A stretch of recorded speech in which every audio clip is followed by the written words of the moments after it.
siempre más fácil la audición. Por eso se está quitando la mascarilla, porque creo que no debo tener tanta mala suerte que salte un coronavirus que violente la mascarilla de usted y que venga precisamente donde mí. Aunque, como dicen que a veces cuando uno está de mala suerte dice que se cae de espalda y se rompe la boca. Miren, yo les decía, y ojalá que esto sirva para una próxima ocasión, de que el Ministerio Público, cuando tenga casos de esta naturaleza, traiga de manera puntual las imputaciones a cada persona y que se le haga comprender a cada uno de qué se le acusa. Porque si ustedes ven cómo se conocen las medidas de coerción, y yo he visto medidas de coerción en Estados Unidos, ustedes ven que llega el fiscal y dice: mire, magistrado, al imputado fulano de tal se le encontró con droga o cometiendo tal infracción.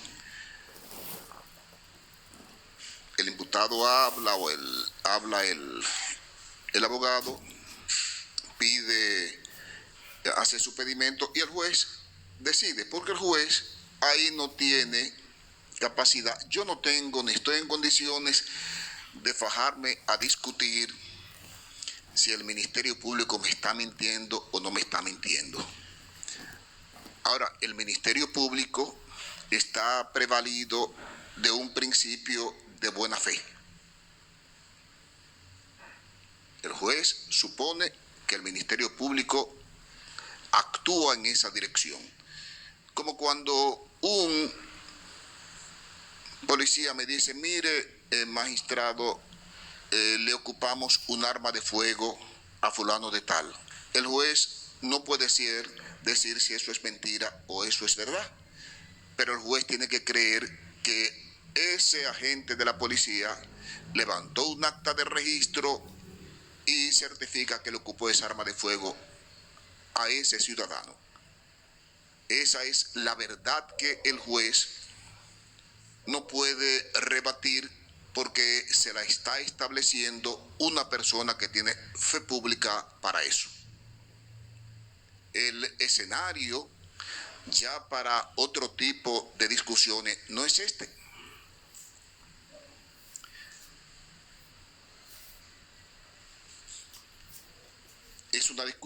Hubo una discusión muy interesante respecto a la tipicidad.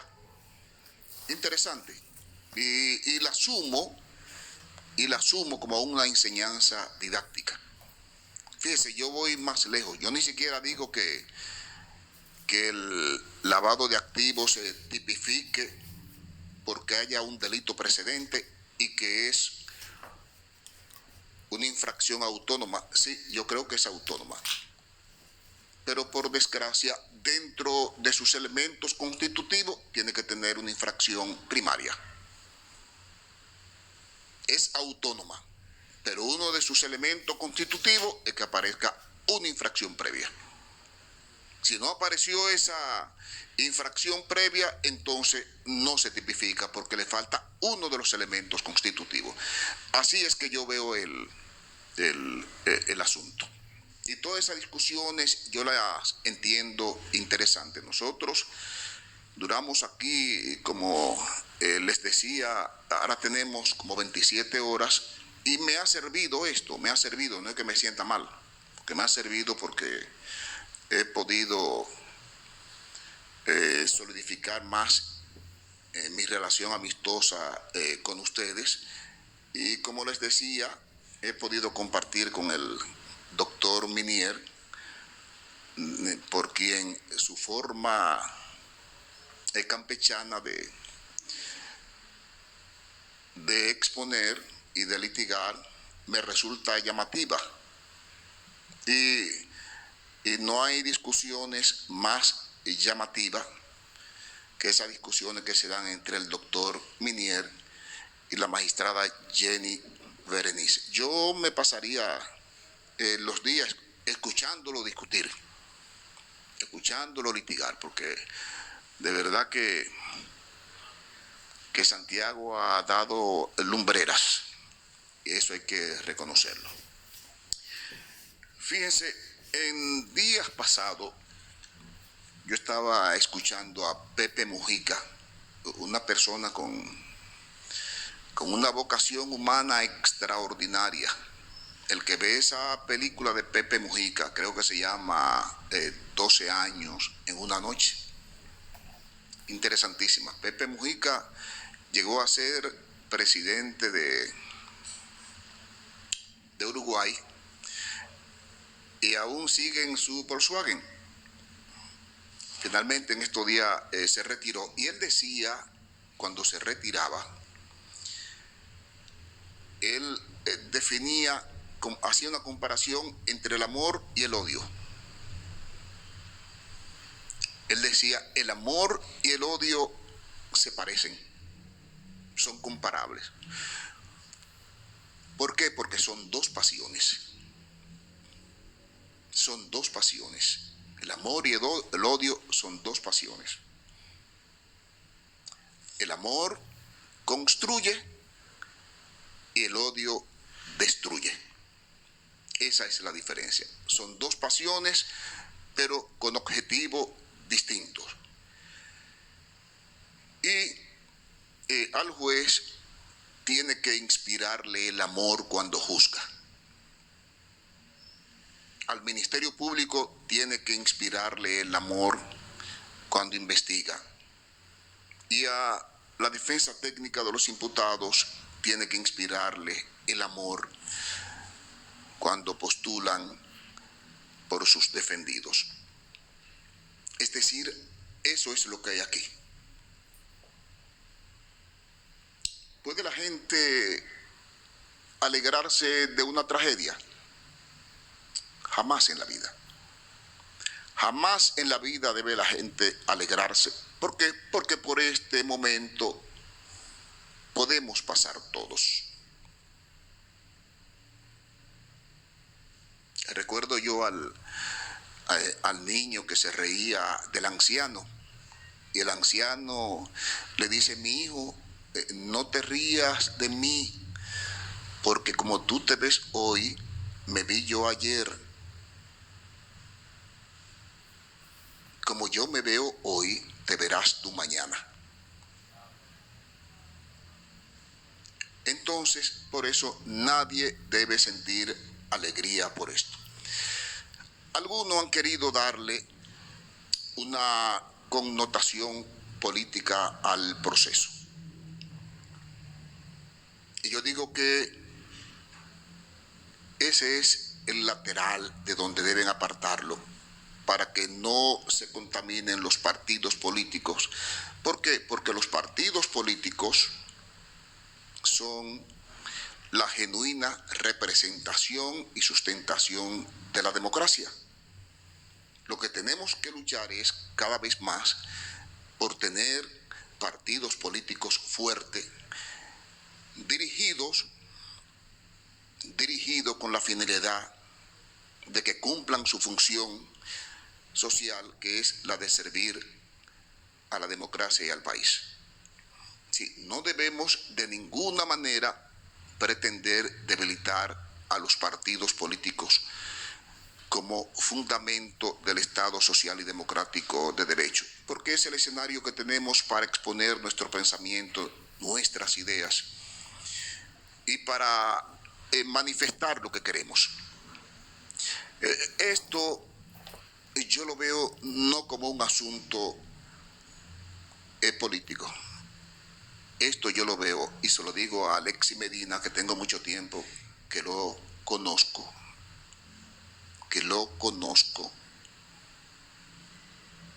como un mal pago familiar que nunca debió haber sido. En una ocasión Alexis vino aquí con un problema y me consultó. Y si él no me deja mentir, yo le dije: Alexis, deja eso así. ¿Y sabe por qué le pedí que dejara eso así?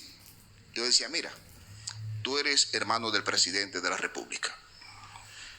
Tú eres hermano del presidente de la República. Y a veces uno, aún teniendo razón, tiene que dejar pasar cosas.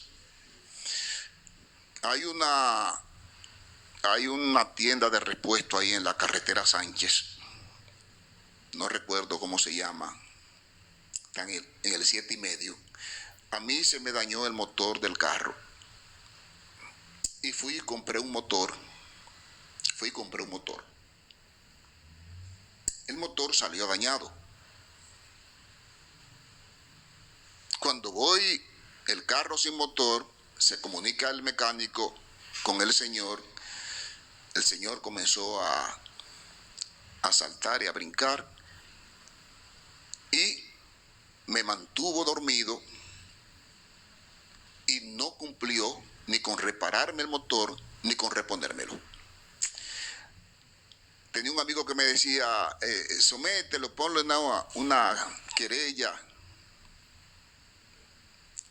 Y tuve la intención de ponerle una querella.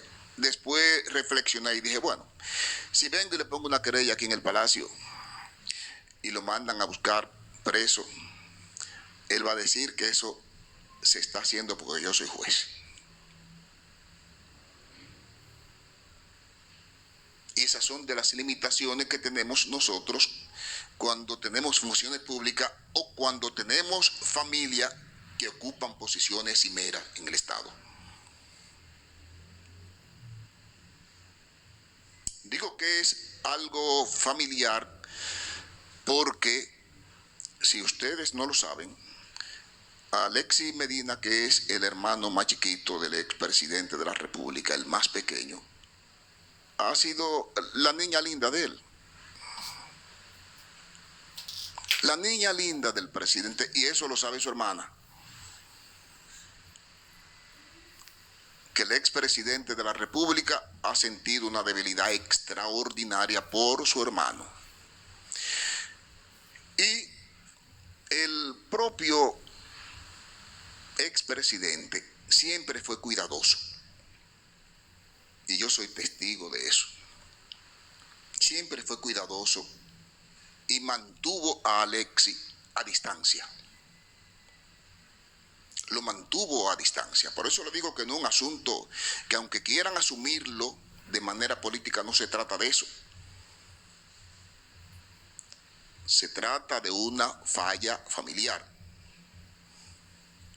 en que una persona, no sé si por inmadurez o por lo que sea, desconoció que su hermano ocupaba una posición y que eso lo obligaba a él a mantener una postura que no pudiera, diría yo, atollar al gobierno de su hermano. Pero Alexis no correspondió con las pretensiones del presidente, de su hermano. Y Alexis comenzó a hacer negocio. Y los negocios de Alexis fueron notorios. Fueron notorios. ¿Y ustedes creen que solamente es el Ministerio Público que persigue a Alexis? Y se lo voy a decir. Miren, todos esos comerciantes, empresarios, que veían que usted era favorecido por encima de ellos, que ese tráfico de influencia usted lo usaba para favorecerse, hoy celebran que usted esté ahí, para que no se pierda. Cuando yo le decía al presidente de la República, a raíz de una entrevista en el Consejo Nacional de la Magistratura, era que le decía, como señor presidente, cuídese del poder. Y se lo decía porque yo tengo mucho tiempo que, aunque no participo en actividades políticas, sí observo vengo trabajando desde el año 1975, comencé a trabajar en Radio Popular. Me tocó ver cuando el presidente Balaguer fue derrotado y me tocó ver al presidente Balaguer caminar por el mirador, acompañado de Bello Andino, Pérez Bello y otra persona en una ocasión. Caramba, yo decía, ¿y cómo puede uno pensar que una gente que era tan querida, hoy camine de forma tan solitaria? Después, el 4 de julio de 1982, tuve que vivir, y esa información la difundí yo en Radio Popular, siendo yo locutor, cuando el presidente Antonio Guzmán se quitó la vida. La soledad. Pero más penoso para mí fue ver cómo murió el doctor Salvador Jorge Blanco. Una persona que yo recuerdo que trabajaba yo para Radio Popular e iba a cubrir todos los lunes su visita a las 7 de la mañana al Consejo Estatal del Azúcar. Y después el doctor Jorge Blanco, con tantas personas a su lado sirviéndole, termina muriendo solo porque se cayó de una cama, sin ni siquiera una persona que lo agarrara para evitar esa caída. Cuando había tanta gente a su alrededor que lo aclamaban y se reían de cualquier chiste que hicieran. Porque cuando uno está en el poder, el chiste más agrio que uno haga despierta muchísima carcajada. Y uno llega hasta creerse que uno nació para ser cómico, hacer drama, porque la gente se ríe de todo. Y es así, el poder es así. Mira, Alexis, y es la percepción que yo tengo, cuando se habla de funcionario, yo creo que Alexis mandaba más que los funcionarios. Esa es la percepción que yo tengo. El doctor Freddy Hidalgo, que duró poco tiempo en salud pública, al doctor Freddy Hidalgo, y que me perdone, yo entiendo que es un tonto poco útil.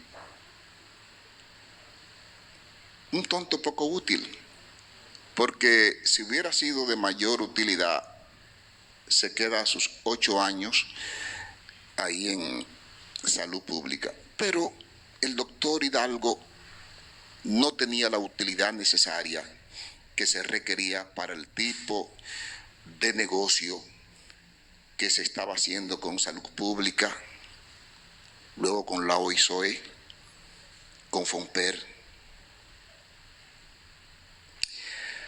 Miren,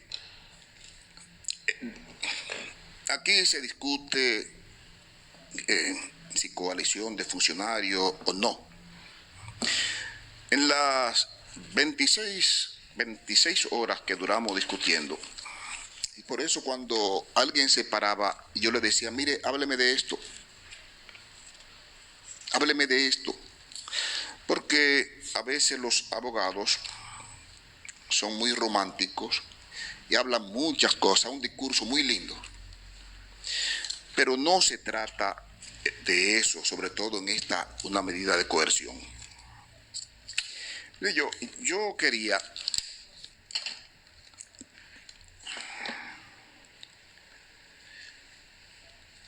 aquí dice el Ministerio Público que hasta ahora yo debo creer eso porque esta es la verdad que yo tengo. Y entiendo que el Ministerio Público actúa en base al principio de buena fe. Dice el Ministerio Público, mediante allanamiento realizado en fecha 29 de noviembre del año 2020, aproximadamente a las 3 antes meridiano, en el apartamento número T3, 29-A, 29º nivel, Torre Malecón Center, ubicado en la avenida George Washington, sector Ciudad Universitaria, Distrito Nacional, lugar donde tiene su domicilio y residencia el imputado Juan Alexis Medina Sánchez, fueron ocupadas evidencias relativas al contrato por el monto total de $1.450.000 conforme autorización del despacho DAC-30 número 00001033 del 7 de noviembre de 2018, suscrita por el director general de la OISOE, coimputado Francisco Pagán Rodríguez, dirigida al coimputado Julián Suriel en calidad de presidente de General Supply Corporation, para ser utilizado presuntamente en el asfaltado de la carretera San Juan Las Matas de Farfán. Para esta transacción se elaboró la factura proforma 2018-58 emitida por General Supply Corporation del 31 de diciembre de 2018, facturado a la Oficina de Ingenieros Supervisores de Obras del Estado, OISOE, por la cantidad de 500.000 galones de cemento asfáltico AC-30.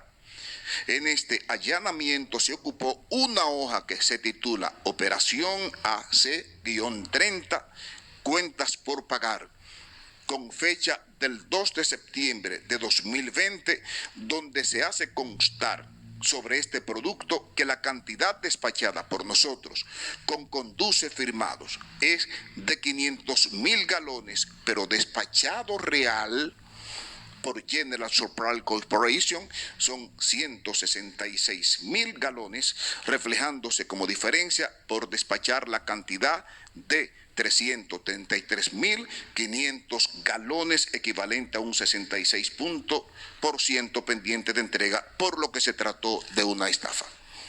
A mí no me interesa ahí saber si Alexis es funcionario, si cae dentro de la categoría de coalición de funcionarios, porque eso no es tema de este escenario. Ahora, el Ministerio Público me está diciendo aquí lo que pasó. Y si eso pasó así, como dice el Ministerio Público, entonces efectivamente hay una estafa. Y si el director de la OISOE sabía que eso pasó así, entonces yo diría que también él se prestó a esa estafa. Usted podrá llamarle desfalco como usted quiera. Usted podrá llamarle asociación de malhechores como usted quiera. Pero ahí está. No voy a hablarle ni siquiera de otros detalles que da el Ministerio Público cuando les presentaban las facturas, para la compra de los equipos, donde no había especificaciones, es decir, que si usted decía 20 sillas, usted no establecía ahí las características de esa silla. Entonces, como usted no establecía las características de esa silla, usted podía poner ahí el valor que a usted le diera su gana. Tampoco voy a hacer hincapié sobre ese reconocimiento de deuda. Bueno, dice que había emergencia y que el imputado Alexis era tan bueno que se mandaba y suplía de equipos a los hospitales. Bueno, pero ¿quién ha dicho que ese es el procedimiento que establece la ley? Pero ustedes me van a decir a mí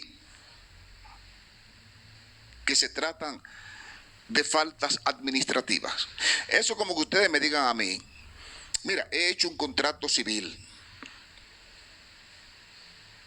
hemos contratado civilmente, pero yo te dije que este apartamento no tenía hipoteca y después aparece una hipoteca. Exactamente, es un contrato civil. Bueno, pero hay un dolo ahí. Hay un dolo. Entonces, la propia manifestación del manejo de la ley es tratar de convertir la legalidad como principio entonces para caer en ilegalidades. Entonces, el hecho de que la ley de contrataciones públicas no contenga sanciones penales, que contenga sanciones administrativas, eso no quiere decir que el manejo de ampararme en esa ley para yo estafar, para yo maniobrar, no quiere decir que no tenga una consecuencia penal.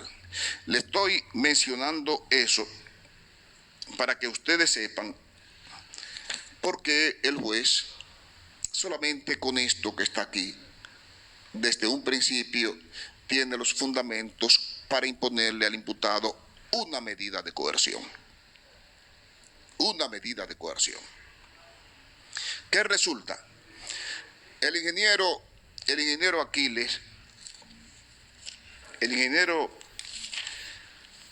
Aquiles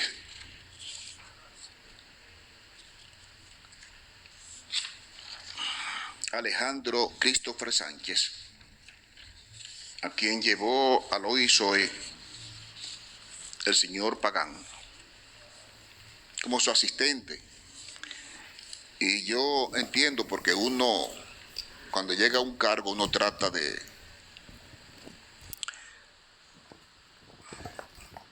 buscar el concurso y cooperación de la gente que son amigas de uno y que uno entiende que tienen valores y que tienen conocimientos. Fíjense lo que me dice el ingeniero Aquiles, que tenía la función de fiscalizar. Él dice que en los equipamientos de los hospitales, él no tenía que ver con que se cubicaban pagos de equipos sin haberse llevado los equipos a los hospitales.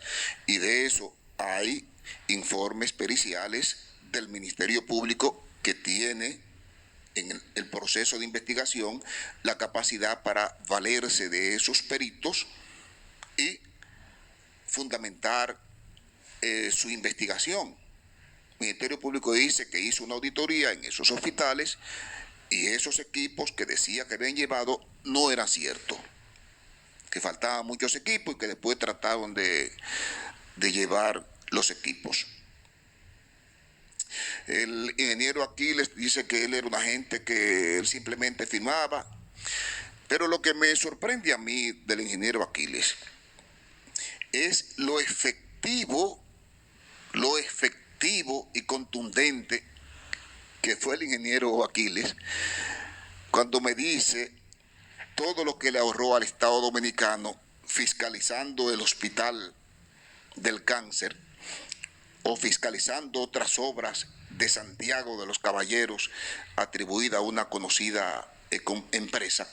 Y yo digo, oye, tanta contundencia, tan efectivo este señor en eso, y tanta debilidad en la fiscalización cuando se trataba de Juan Alexis Medina. Eso es inexplicable. Eso es inexplicable. Y el juez eso no lo va a entender. ¿Y qué es lo que el juez cree? Lo que el juez cree es que el señor Pagán, fíjense que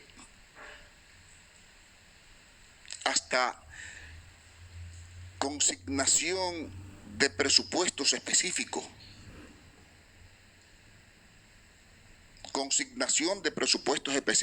que le correspondían a otras instituciones, se le llevaron al señor Pagán porque era el más arretado de todos.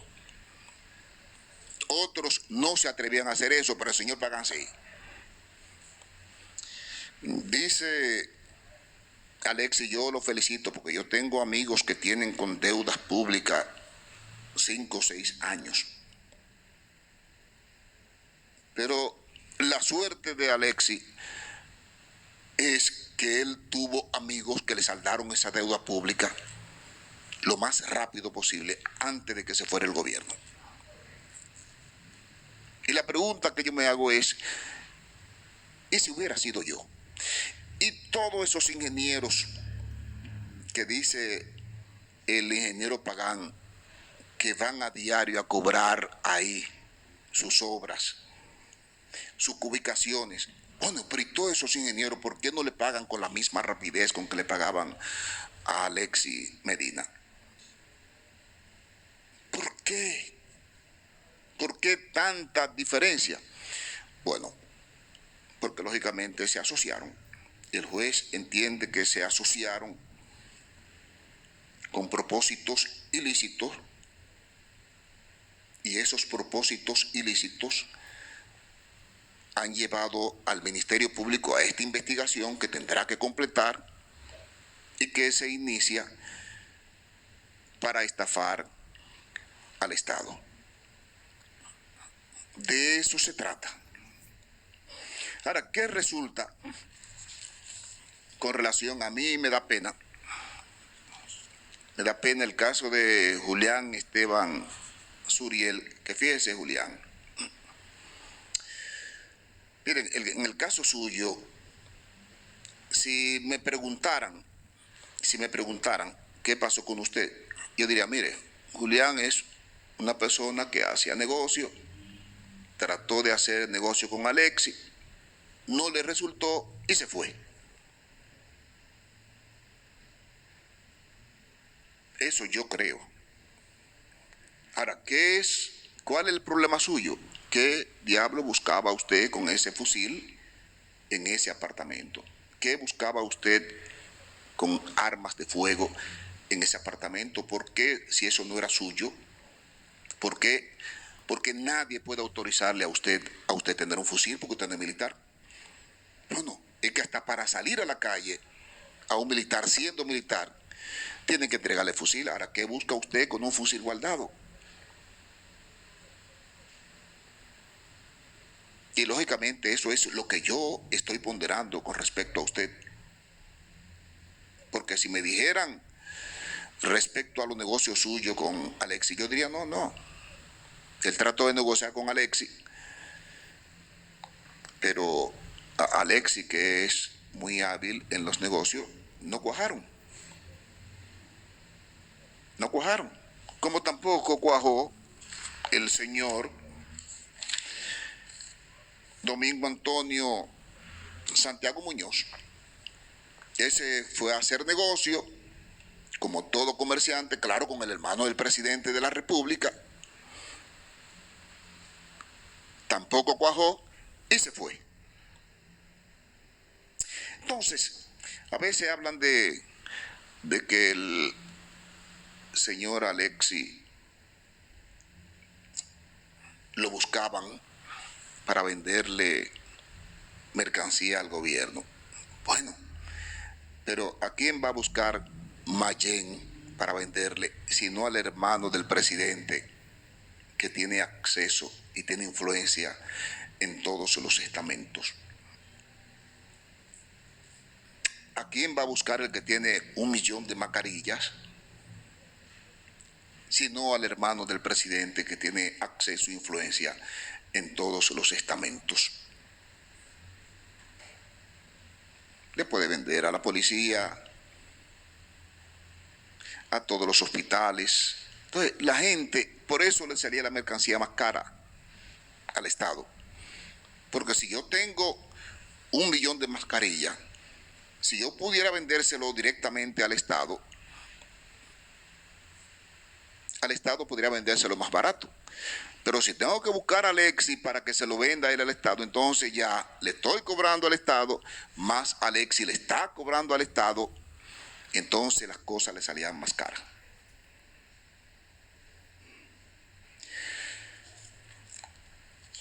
José Dolores Santana Carmona, que era quien yo le decía que él no sabía que era tan rico.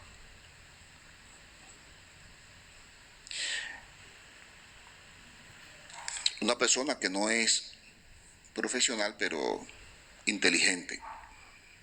Tuvo la oportunidad de encontrarse con el presidente, con el hermano del presidente, y lógicamente que él le sirvió, él le prestaba su nombre, firmaba cheque, aparecía con acciones de 50% en compañías multimillonarias, pero a resumida cuenta, quizás lo ponemos con la cabeza para abajo y los pies para arriba y lo sacudimos y posiblemente no bote un centavo del bolsillo. Porque ganaba un sueldo.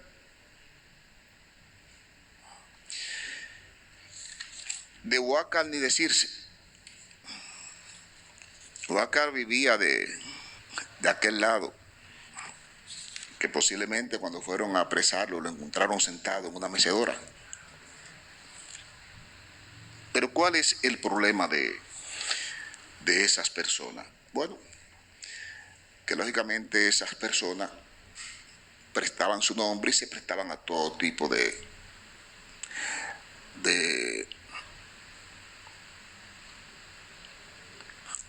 complicidad para complacer al señor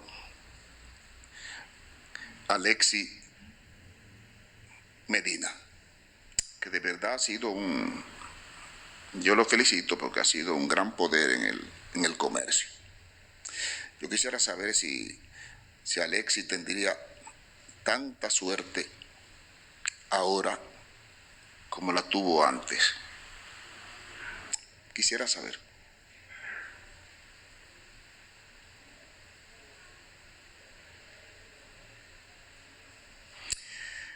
Bien, mire, aquí está la hermana del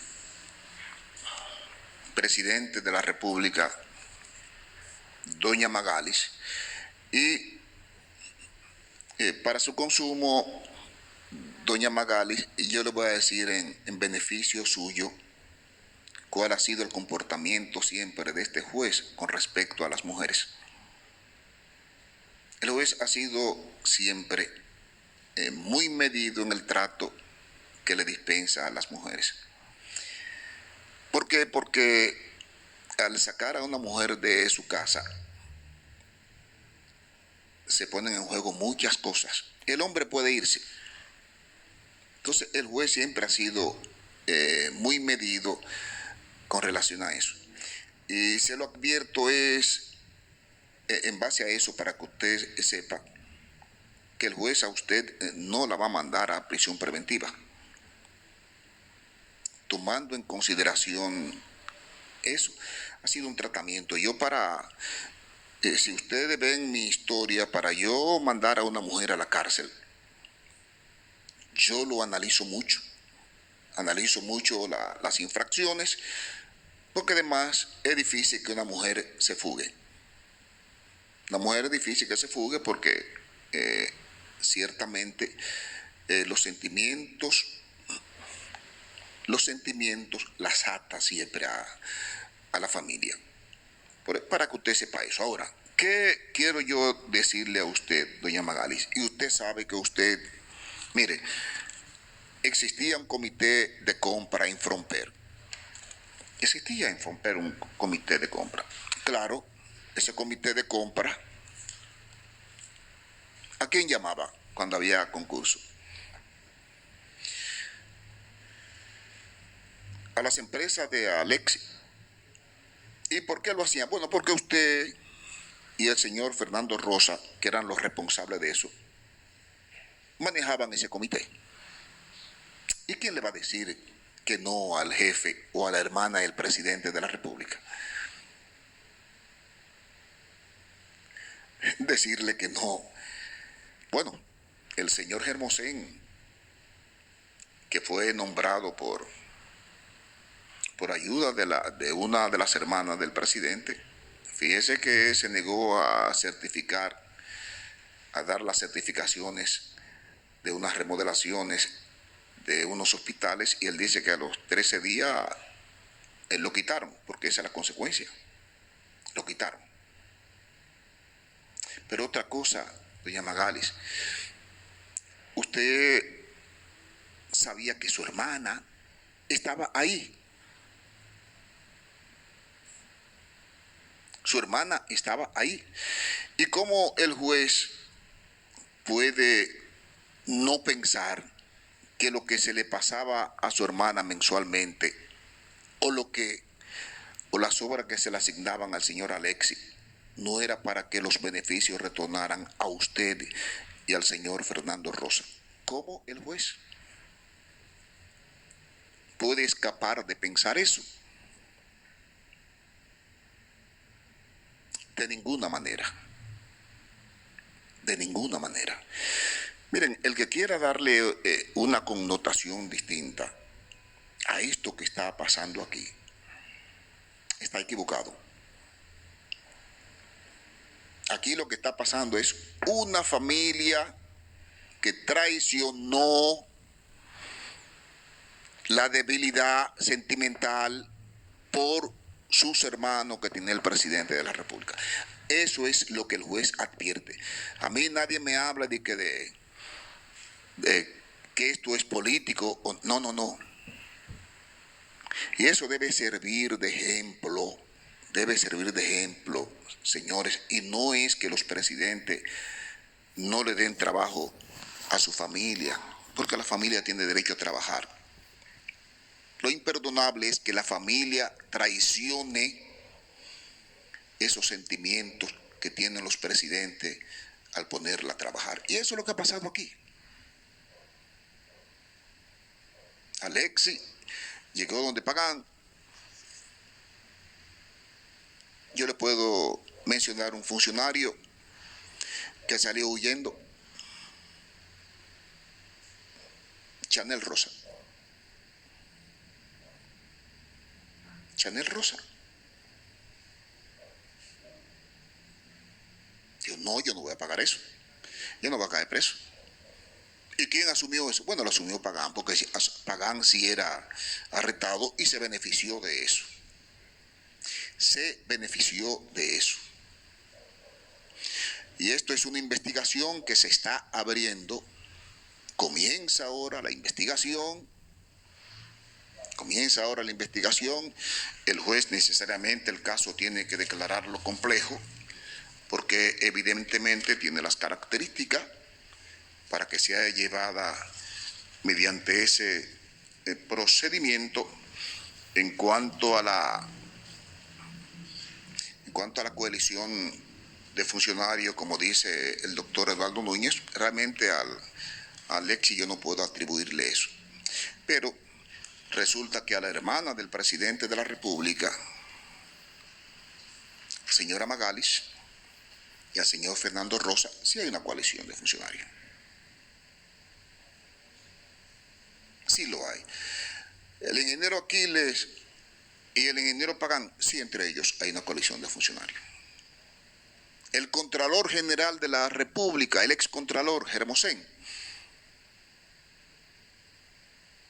doña Magalis, Fernando Rosa, el ingeniero Pagán, el ingeniero Aquiles, sí hay una coalición de funcionarios.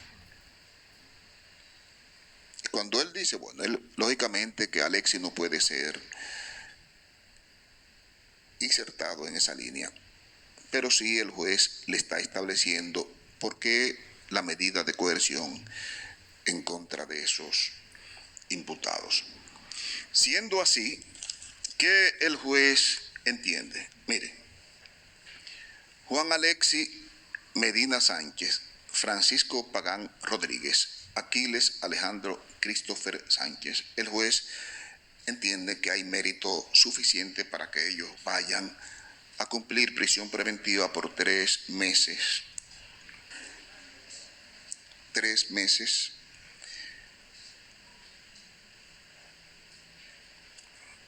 Ordenando su revisión para el 1 de marzo del año 2021, disponiendo que sea el tercer juzgado de la instrucción que tenga a su cargo el control de la fase preparatoria, y ordenando a la vez que los imputados cumplan esta medida en el CCR San Cristobalense, tal y como lo ha solicitado el Ministerio Público, que es una cárcel del nuevo modelo penitenciario. Con respecto a Julián Esteban Suriel Santos, José Dolores Santana, Carmona Huacal Bernabel Méndez Pineda, el juez también está ordenando prisión preventiva.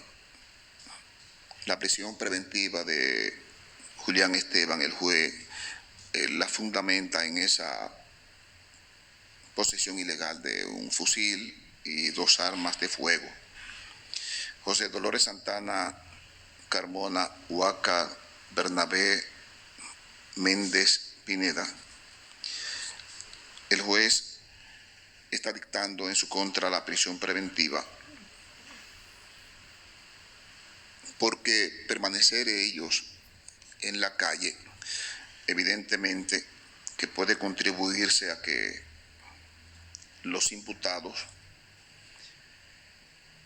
distraigan prueba o pudieran generar algún tipo de intimidación en su contra a fin de que no lleguen a cualquier tipo de salida alterna, si así lo entendieran las partes. Van a cumplir 3 meses, el 1 de marzo también será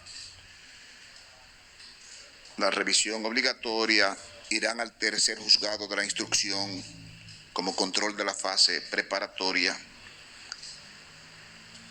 y la medida la cumplirán en la cárcel modelo de San Pedro de Macorís. Contra Fernando Rosa, el juez también está dictando 3 meses de prisión preventiva. Irá a la cárcel CCR San Cristóbalense. El 1 de marzo, el tercer juzgado de la instrucción le conocerá medida de coerción, la revisión de la medida de coerción. Con relación a la señora Carmen Magalis Medina Sánchez y los señores Lorenzo Wilfredo Hidalgo Núñez, el juez entiende que debe colocársele a ambos un localizador electrónico y someterse a la vigilancia presencial dispuesta por las autoridades correspondientes. Digo la vigilancia porque si hubiera algún tipo de controversia con la compañía de los brazaletes, entonces el Ministerio Público podrá usar esa vigilancia. Si no hay problema, entonces el Ministerio Público podrá prescindir de esa vigilancia y solamente dejarle su brazalete electrónico. Esa medida ya la cumplirá por 3 meses de arresto domiciliario, tendrá impedimento de salida del país y deberá pagar una garantía económica de 10 millones de pesos mediante contrato. Igual medida cautelar el juez está dictaminando, está imponiéndole al doctor Freddy Hidalgo, deberá pagar 10 millones de pesos mediante contrato, se le impondrá un localizador electrónico y una vigilancia presencial. Sí, en el transcurso, la controversia que hay respecto a la empresa colocadoras de los brazaletes, se resolviera entonces la vigilancia presencial, vuelvo y reitero, se dejaría sin efecto. Con respecto al imputado Rafael Antonio Hermosén, que es el ex Contralor General de la República, el juez le está ordenando la colocación de un brazalete electrónico y una vigilancia presencial, reiterándole la misma decisión de que si en el transcurso se resuelve la controversia entre la compañía que coloca los brazaletes y la Procuraduría, entonces se retiraría la vigilancia. Tiene impedimento de salida del país y tiene arresto domiciliario el excontralor general de la República. Con relación al señor Domingo Antonio Santiago Muñoz, El juez entiende propicio por ahí simplemente ordenar su puesta en libertad mediante la presentación periódica por ante el procurador fiscal adjunto que tiene a cargo la presente investigación. ¿Qué ha considerado el juez? Bueno, el juez ha examinado los documentos preparados por la defensa técnica de dicho imputado, ha podido corroborar, ha entendido coherente la versión del imputado Alexis Medina con la versión que él nos da, y por eso ha tomado esta decisión. La decisión estriba: si hubiera habido la posibilidad de ponerlo en libertad bajo la promesa de presentarse a todos los actos del proceso, el juez hubiera ordenado su libertad pura y simple. Pero ya eso no existe. Si el juez entiende que hay algún viso que genere una investigación, tiene que imponerle una medida cautelar, aún sea sencilla, para atarlo al proceso.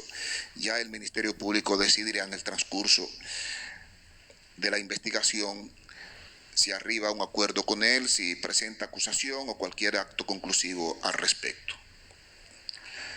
Quiero darles a todos las gracias por permitirme, Señores, conocerle y compartir con ustedes. Que tengan una feliz noche.